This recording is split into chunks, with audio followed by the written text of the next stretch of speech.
Pada para kolega saya, yang mulia para Bapak dan Ibu Hakim,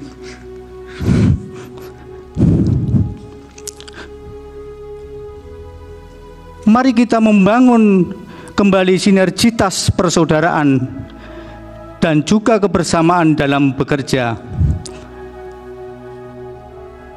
Masih terdapat tuntutan publik yang perlu kita capai dan penuhi bersama, khususnya upaya untuk meningkatkan kualitas putusan sebagaimana telah menjadi salah satu misi kelembagaan Mahkamah Konstitusi.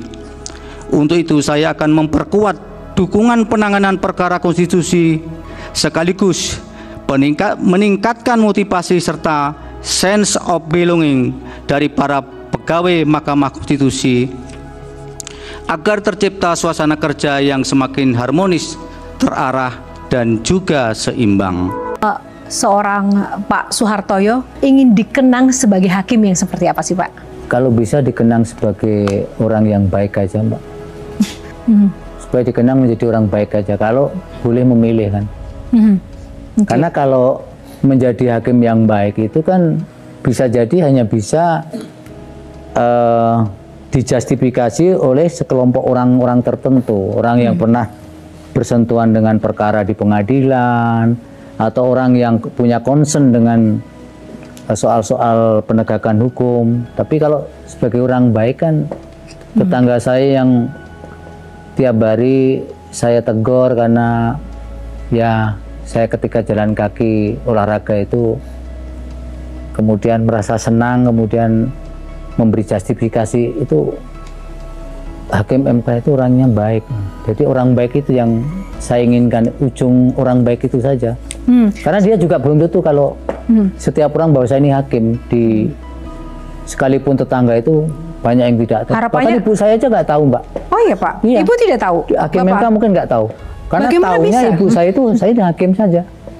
Sampai sekarang? Iya. Ibu tidak tahu? Iya, karena ibu saya kan orangnya pendidikannya nggak tinggi ya. Tapi kalau bagaimana Ibu mengomentari Bapak sebagai seorang hakim yang beliau tahu sekarang? Ini anak saya ini sekarang terkenal karena sering ada di TV gitu aja. Sederhana itu. Iya. Nggak bisa Mas membedakan.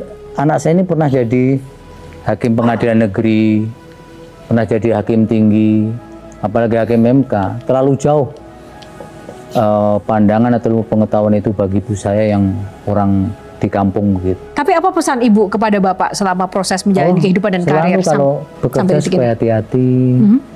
Saya doakan karirmu lancar. Sebelum ya, yang jelas bahwa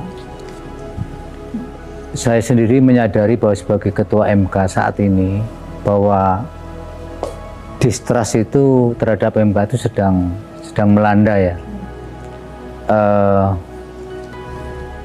Meskipun sebenarnya sejak ada putusan yang dipersoalkan oleh publik itu sampai putusan-putusan sesudahnya itu kami mencoba untuk menjawab dan kemudian memberikan pandangan-pandangan kepada publik supaya ya menjadi bagian daripada trust itu kembali bisa pulih ya.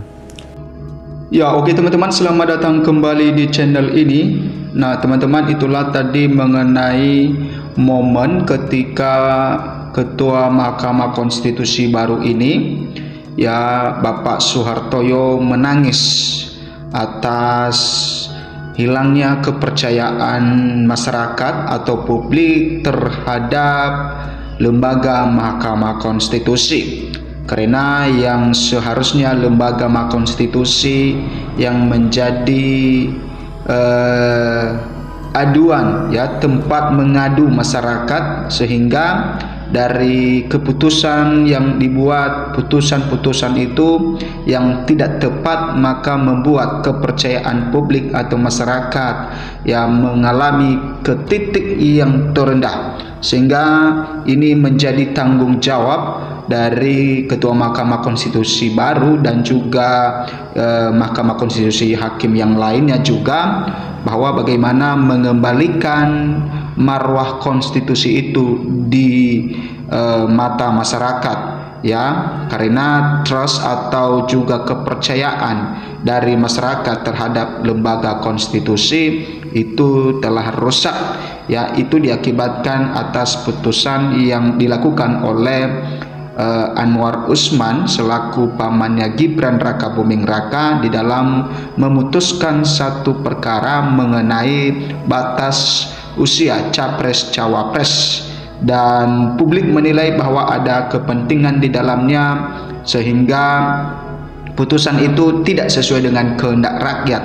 Dan ketika diselidiki bahwa putusan itu memang melanggar etik, sehingga selaku MK langsung memberikan hukum berat, hukum etik, sanksi berat kepada Anwar Usman di dalam yang berakibatkan di dalam pencopotan Anwar Usman sebagai Ketua Mahkamah Konstitusi, dan juga dilarang untuk terlibat di dalam sidang sengketa hasil Pilpres tahun 2024 ini.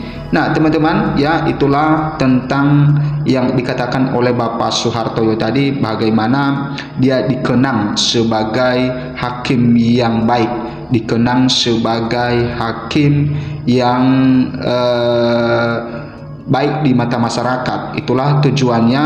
Kemudian tujuan yang utamanya lagi bagaimana, ya, supaya kepercayaan masyarakat terhadap lembaga konstitusi itu, ya, bisa kembali lagi seperti dulu, ya, karena itu sangat-sangat, ya, disayangkan karena lembaga konstitusi itu adalah lembaga peradilan, ya, tertinggi, karena setiap apa yang diputuskannya itu tidak bisa diganggu gugat lagi. Makanya mereka harus benar-benar memberikan hidup mereka, apakah keputusan yang mereka buat itu, ya, itu benar dan adil atau tidak, ya.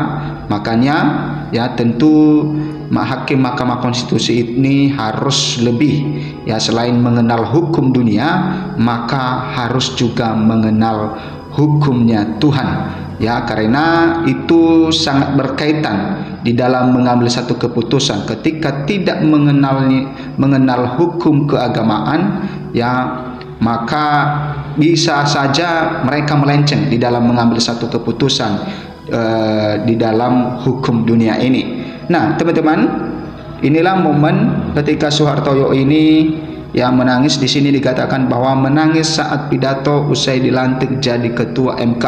Soehartoyo ungkap penyebabnya. Nah, ini penyebabnya kenapa dia bisa mengeluarkan air mata pada saat itu.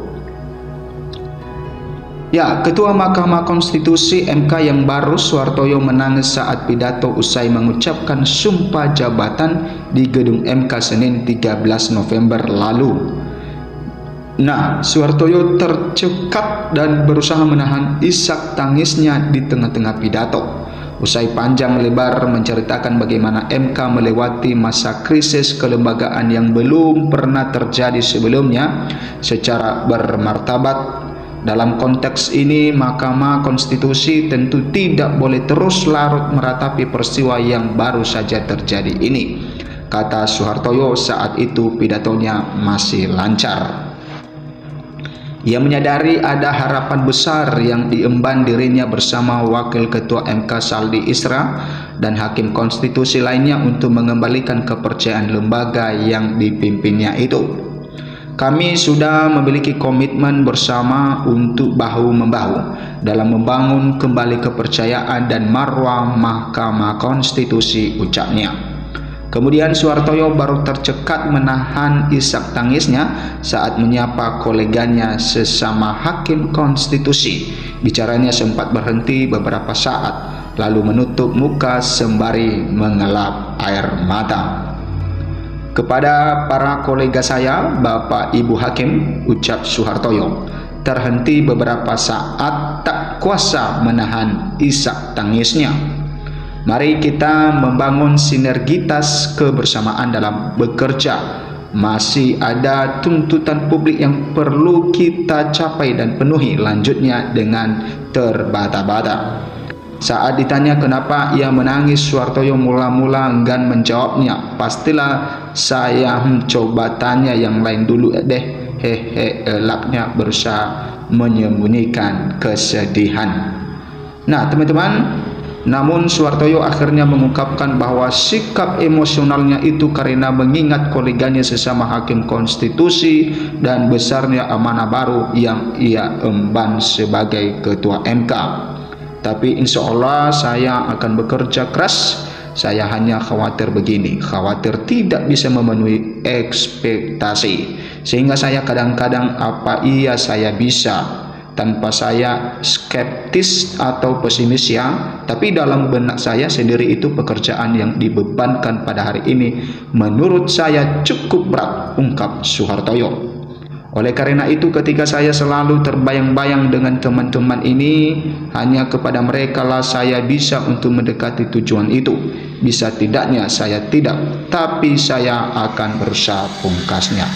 Nah teman-teman, itulah tentang momen ketika Suhartoyo ya menerima tugas baru pada saat itu, dan kita berharap ya Bapak Suhartoyo telah melakukan sidang sengketa Pilpres tahun 2024, tinggal menunggu ya putusan yang disampaikan oleh Mahkamah Konstitusi. Nah, di sini kita mengetahui bagaimana keseriusan dari Bapak Suhartoyo ini, apakah memang benar-benar isak tangisnya, air mata yang dia keluarkan itu benar-benar dari hatinya ya, dengan kita lihat di putusan nantinya di hari Senin tanggal 22 Maret ya, karena itulah pertama mungkin kasus yang pertama dia tangani sengketa Pilpres tahun 2024 ini semenjak dia menjadi ketua Mahkamah Konstitusi. Nah teman-teman, berikan dukungan Anda kepada Bapak Suhartoyo ya, berikan semangat yang baru sehingga dia berani mengambil satu keputusan yang benar, dia hatinya bisa teguh di dalam mengambil satu keadilan. Terima kasih, berikan komentar Anda, sampai jumpa di video berikutnya.